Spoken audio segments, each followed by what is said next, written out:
You guys, I literally just checked in to my whole ass cabin for a 2-day brand trip with none other than OpenAI. I'm on my first ever brand trip with OpenAI, and I need to give you guys a room tour. In the future, we're going to be typing with our feet.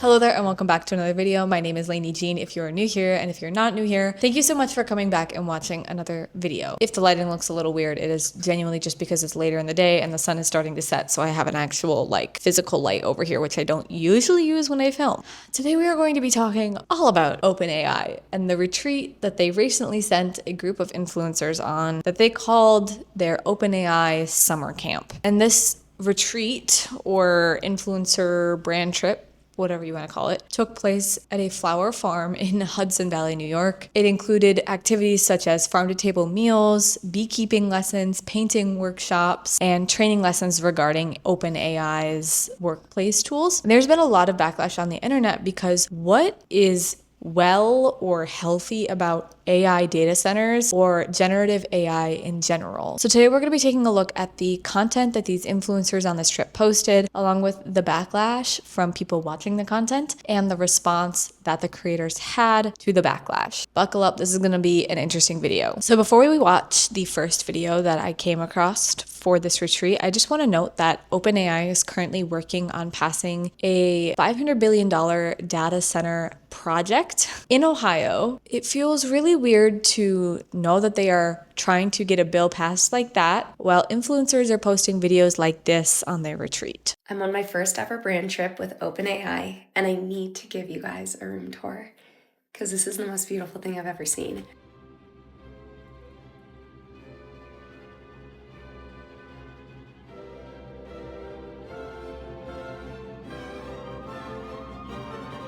Wait, oh my God, there's a deer. Hold on, there's a deer.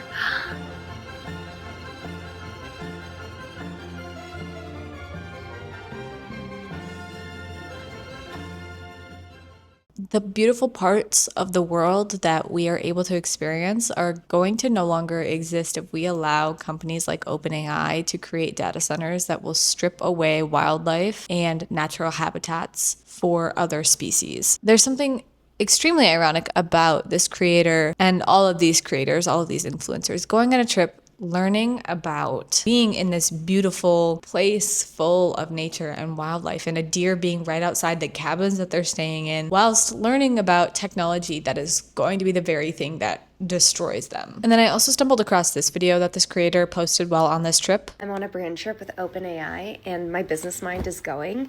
So on the bed, they were so generous. They gifted all of us these petite plume PJ sets, and immediately my head went to Lucine. We need to get Lucine nightgowns on every brand trip, on every bed, because honestly, it makes so much sense. You need a really cute little pajama set embroidered with their name or their initials for the brand trip because you're sleeping over and everything. So she's getting inspiration for her own company. She sells natural organic cotton nightgowns. And girl, there isn't going to be any water left to get the cotton for your organic cotton nightgowns when AI data centers are taking all of our clean water that we have. And it's not clean after it's used. There are literal photos and jars of water that have brought into cases. I know AOC brought in a jar of water that was brown that people were expected to drink as they're drinking water in the town that they were in near a data center. Nobody actually wants to drink that water. And I think the thing that upsets me the most about these videos is that the creators that posted the videos don't seem to care at all about the backlash that they are receiving. These comment sections are flooded with so much feedback talking about how they expected better from these creators, how they're extremely disappointed, how the water that they use for these nightgowns is no longer going to exist, how they're killing the wildlife that they're so happy to be seeing. Truly, everyone is pointing out the absurdity of this situation. Research shows that 60 to 70% of our world population is against generative AI and thinks that the process of which we are moving towards AI should be slowed down, because we're at a point where AI is advancing so fast that Sam Altman himself said this. I think AI will probably, most likely, sort of lead to the end of the world, but in the meantime, there will be great companies created with serious machine learning. Outright stating that your company or like your tech brand will probably most likely be the cause to the end of the world, but it's okay because we'll have good business ventures and make good profit before then. Like, the way that these tech bros think is absolutely absurd to me. The fact that they value money in the short term over the well-being of the only planet we have and the people on this planet that are quite literally being harmed by these companies' actions is, I have no other word except for insane. It's absolutely insane to me. It's like these billion-dollar companies don't actually even think about the impact. Oh wait, they do know the impact and they still don't care, and they still try to get billions of dollars to fund the exact thing that they're doing. And they probably had to go through many influencers before they could find any influencers to actually agree to go on this trip, to hopefully make destroying the planet seem more relatable and get a false sense of trust from the audience that these influencers do have. We need honey packets for our housewarming party. Just bought a new home. We're out in the farms. Whoa! Holy shit! Look at the bathtub. Yo! Fire! Oh my god! Wow! Salt! Hello! This room is incredible. Not that it matters because OpenAI can clearly afford it, but each one of those cabins is $5,000 a night. Just thought I should mention that.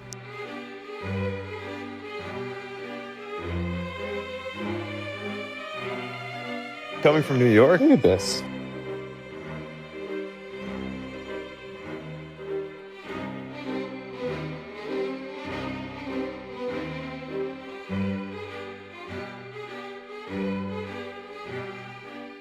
This isn't something I considered when I was researching for this video, but I'm curious to know what beekeeping company would be okay with partnering with OpenAI. But also the same thing goes for the retreat that they're staying at on a literal like wildflower farm. Agreeing to host OpenAI for an influencer event is kind of absurd to me, but obviously I'm not a part of that company and I don't make the decision on who gets to stay there. So this video really encapsulates all of the irony of this trip, prioritizing things like gathering together with community and stargazing and having beekeeping classes and being out in nature, when it feels like AI and tech in general and just the society we're in general is trying to push us further and further away from having community, being in touch with nature, and enjoying things that don't require a little metal box in your hand. Everything is sold to us through these, and to go on a trip with a company that is like for that, but they're doing the exact opposite of what they're for on the trip is just really shocking and confusing to me. Because what are you trying to signal to not only the influencers on the trip, but also people that do want to follow your company? Are you trying to send false signals that you actually care about the planet when everything your company is doing is destroying it? And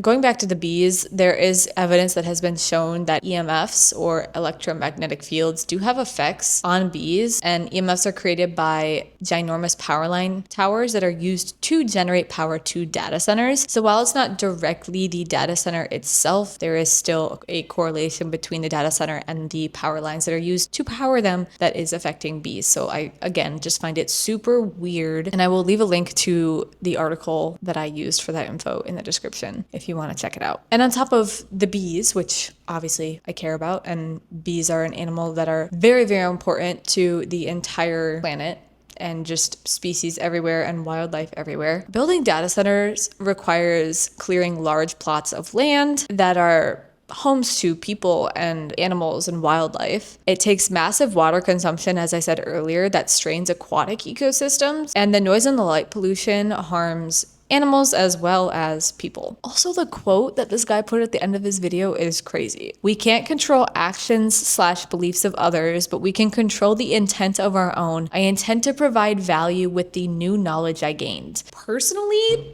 that quote read to me as, don't get mad at me that I went on this retreat with an AI company that actually doesn't give two shits about me. It was giving disclaimer to prompt the audience to not feed them backlash because it's benefiting the creator and their business, not the viewers. Like, maybe I'm reaching. You let me know in the comments, but I feel like it was there solely to protect himself from getting trampled on by his own audience. In the future, we're going to be typing with our feet. I'm here out in the woods with OpenAI all day to learn more about ChatGPT work, and one of their power users, somebody inside of OpenAI, just told us that for the last 2 years, most of the time he's been using his computer, and he's a developer, has been with a foot pedal that he has under his desk. He presses it down. He literally dictates. He speaks. He uses his voice to describe what he wants to do, and then he has another pedal that's the enter button, essentially. So press down the button to speak, and press another button to send it in to ChatGPT. That is insane. And it reminds me of like early days in consulting, right? Where they said if you used your mouse, you didn't really know how to use PowerPoint. You didn't really know how to use Excel. Well, these days, you're going to throw away the whole keyboard. You're going to be using your feet and your voice to do everything. So crazy.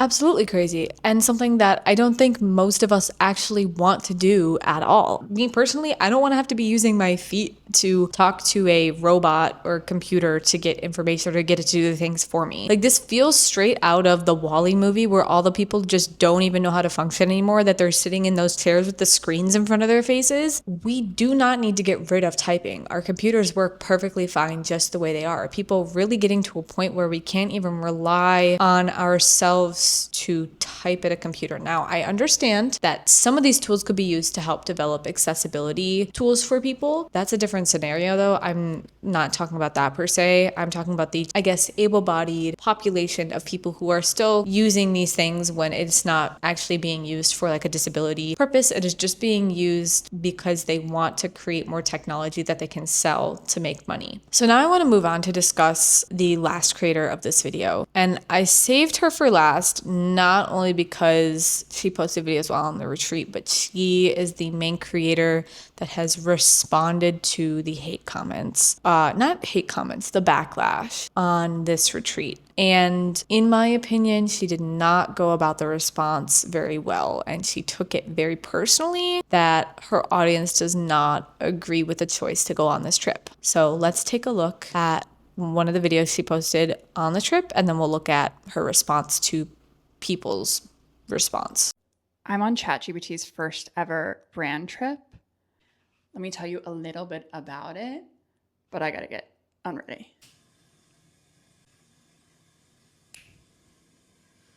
I'm doing the mic in here because I wanted you to be able to hear me while my tub runs. I see this. Is this ASMR? I think this is up too high. Look at her. Do I need a few more salt crystals?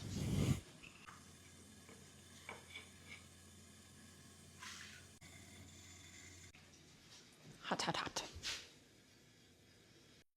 Okay, so basically this was crazy because I had no idea what to expect. We didn't get a ton of information going in. I had no idea who was going to be here. I did not know that I would know people here. It is just kind of a small world, but it has been the most energizing thing. We have learned so much. The entire thing feels thoughtful. The people here feel thoughtful. The activities are thoughtful. The seating is thoughtful. Like, this is it. There's like a nerdy element here. There's like, these are people who like to learn and think, and People who like to learn and think, but they have a computer do everything for them because they don't want to do stuff for themselves. Huh? and it has just been like, it has just been shockingly so good and so cool. And I can't believe I'm here, and I'm going to go take a bath. But I will be back before I go to bed. I just had the nicest bath, and I was thinking about what I want to do with this opportunity. I think a lot of times the privilege in being here is getting access to people who are working on the product and who are working on ways to make the product really usable for all kinds of non-tech people, which is what most of the, maybe not most, which definitely some of the creators are. And so I would love to, we have a couple of hours of programming tomorrow. I would love to make a series off of what I learned tomorrow. Like, if this is possible, I would love to make a series off of what I learned tomorrow. That's just all education from being in the room with the people who work on this product and what they say and how to do things. Like, even just chatting with people at cocktail hour and over s'mores, I learned a lot of little tricks. So, you know, democratizing information is like one of the greatest gifts of social media. So from my viewing of her page, she hasn't actually gone on to share any of the info that she learned on this.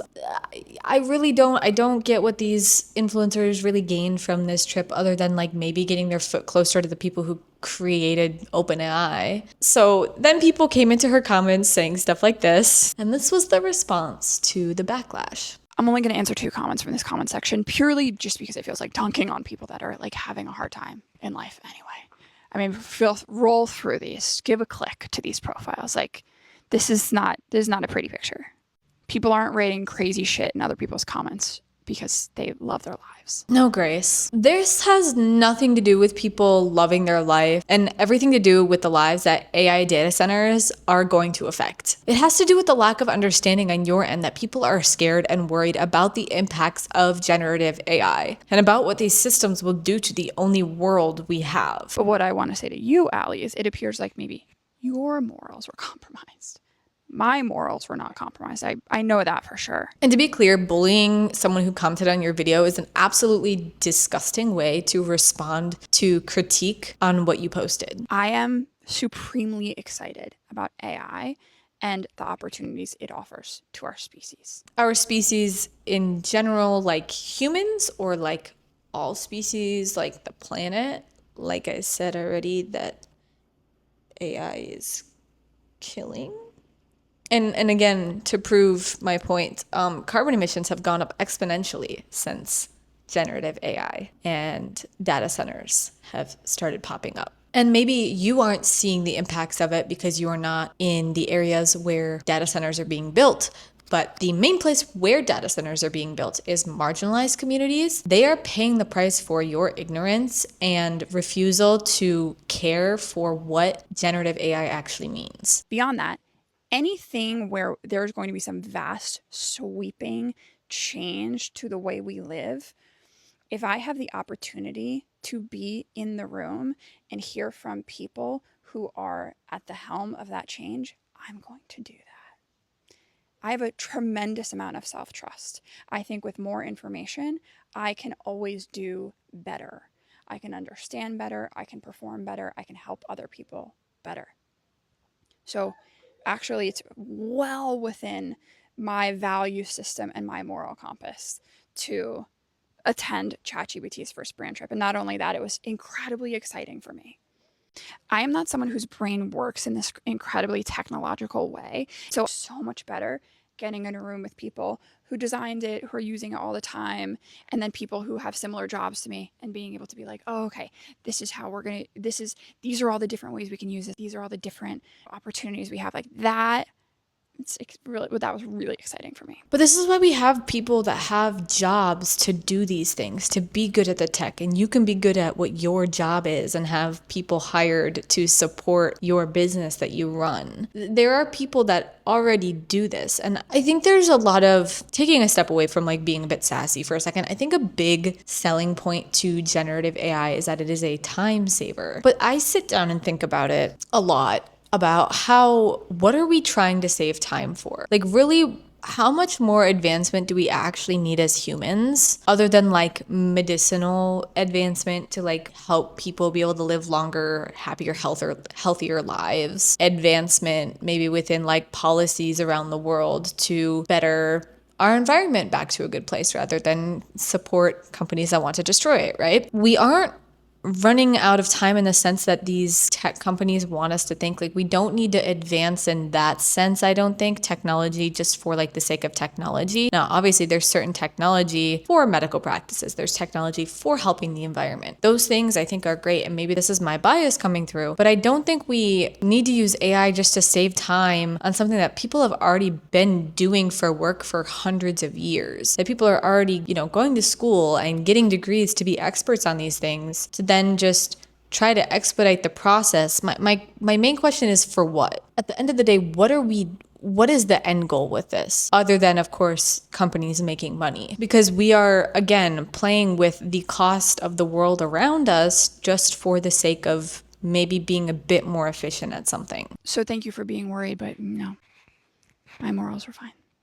I just really have an issue with how it feels like she's talking down to her audience. Again, maybe this just has to do with like how I approach talking to my audience. I'm very open to having discussions with people. If people completely disagree with me in the comments, even though I am, against generative AI, I will still sit and have an informed discussion with someone over something. I feel like she's not taking into consideration what the people are saying in her comment sections, and she's just saying things like, oh, you must be confused, when the comment sections are very clear on what their beliefs are. Like, there are people who have said that they have followed her for years, and seeing her do this switch all of a sudden is really disappointing to them, and they don't understand it, and they think that it's really bad. And her response has just been really snarky and like, oh, well, then you must not really understand what my page has been about for the past 4 years. And I was like, or you just switched up really fast on your audience in a way that majority of people don't really want. And I know I talk a lot on here about not like directing it at specific creators. And I do feel like maybe I am getting a little bit too